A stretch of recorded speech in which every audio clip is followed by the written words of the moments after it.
Chapter 31. I have made a covenant with my eyes. So how could I show improper attention to a virgin? What, then, would be my share from God above?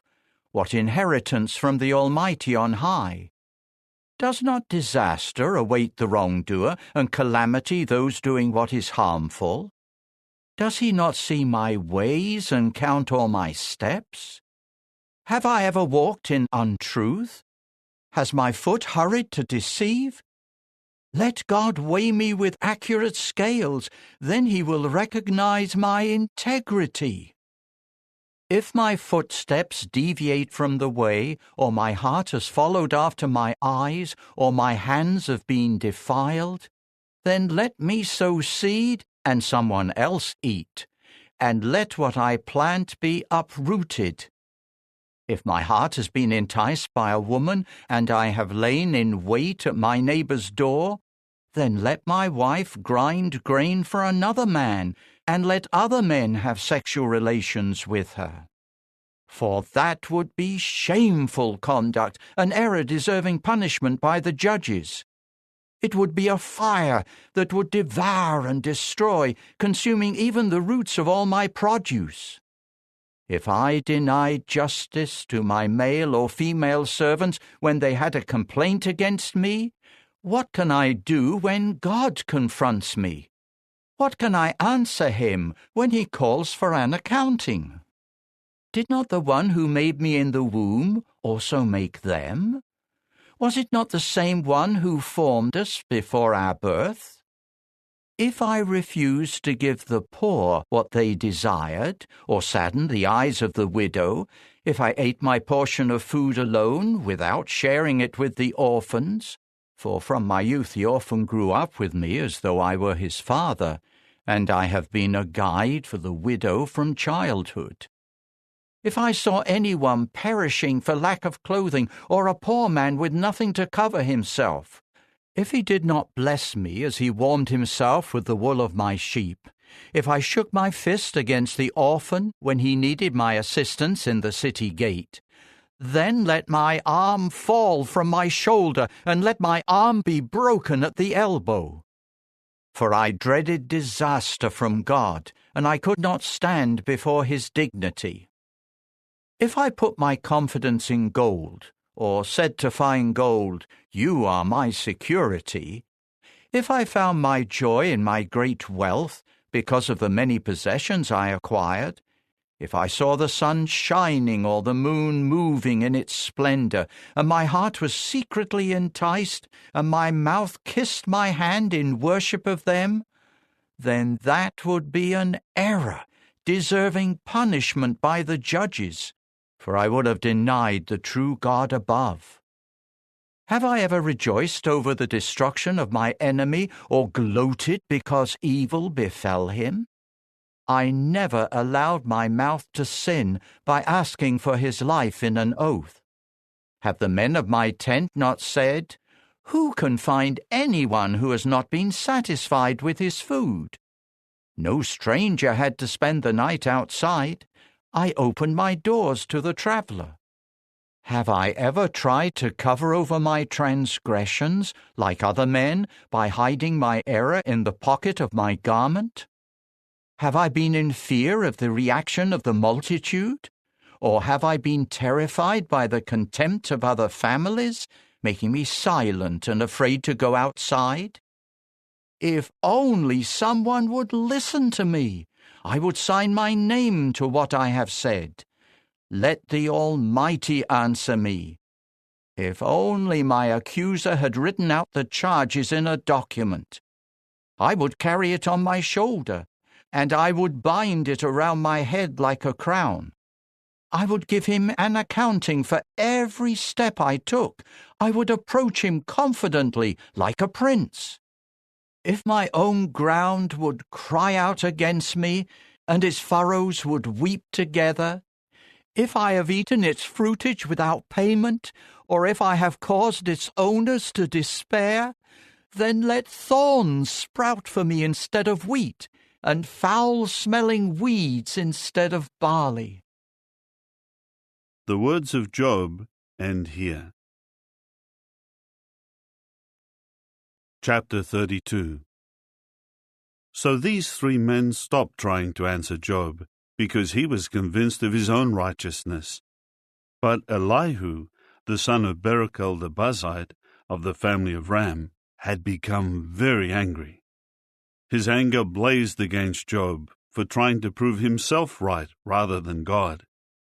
He was also very angry with Job's three companions, because they could not find an answer, but had declared God wicked. Elihu had been waiting to respond to Job, because they were older than he was. When Elihu saw that the three men had nothing to say in answer, his anger flared up. So Elihu the son of Barachel the Buzite began to speak, saying, I am young, and you men are aged, so I respectfully held back, and I dared not tell you what I know. I thought, let age speak, and let a multitude of years declare wisdom. But it is the Spirit in people, the breath of the Almighty, that gives them understanding. Age alone does not make one wise, nor is it only old men who understand what is right. So I say, listen to me, and I will also tell you what I know.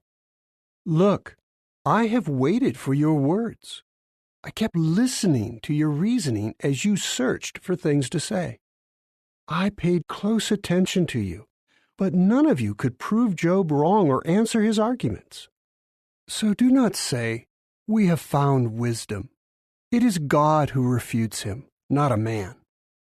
He did not direct his words against me, so I will not reply to him with your arguments. They are dismayed. They have no more answers. They have nothing left to say. I have waited, but they do not continue speaking. They just stand there with no further answer. So I too will give an answer. I too will tell what I know. For I am full of words. The Spirit within me compels me. My insides are like wine that has no vent, like new wineskins, ready to burst. Let me speak so that I can find relief. I will open my lips and give an answer. I will not show partiality to anyone, nor will I flatter any human, for I do not know how to flatter. If I did, my Maker would quickly do away with me. Chapter 33. But now, Job, please hear my words. Listen to everything I say. Look, please, I must open my mouth. My tongue must speak.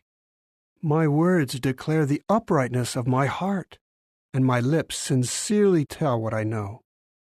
God's own Spirit made me, and the Almighty's own breath brought me to life. Reply to me if you are able. Present your arguments before me. Take your position. Look, I am just like you before the true God. From the clay, I too was shaped. So no fear of me should terrify you, and no pressure from me should overwhelm you. But you said in my hearing, yes, I kept hearing these words, I am pure, without transgression. I am clean, without error. But God finds reasons to oppose me. He considers me his enemy. He puts my feet in stocks. He scrutinizes all my paths. But you are not right in saying this. So I will answer you. God is far greater than mortal man. Why do you complain against him? Is it because he did not answer all your words? For God speaks once, and a second time, but no one pays attention. In a dream, a vision of the night, when deep sleep falls upon people while they sleep in their beds, then he uncovers their ears and impresses his instruction upon them to turn a person away from wrongdoing and to protect a man from pride. God spares his soul from the pit, his life from perishing by the sword. A person is also reproved by pain on his bed and by the constant distress of his bones, so that his very being loathes bread and he rejects even fine food. His flesh wastes away from sight, and his bones that were hidden now protrude. His soul draws near to the pit, his life to those who bring death.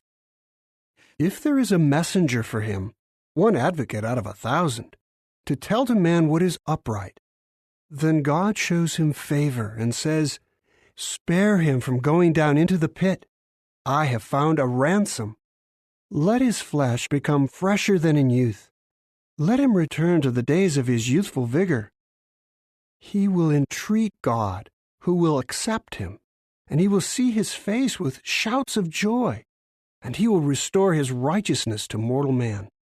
That person will declare to men, "I have sinned and distorted what is right, but I did not receive what I deserved. He has redeemed my soul from going into the pit, and my life will see the light."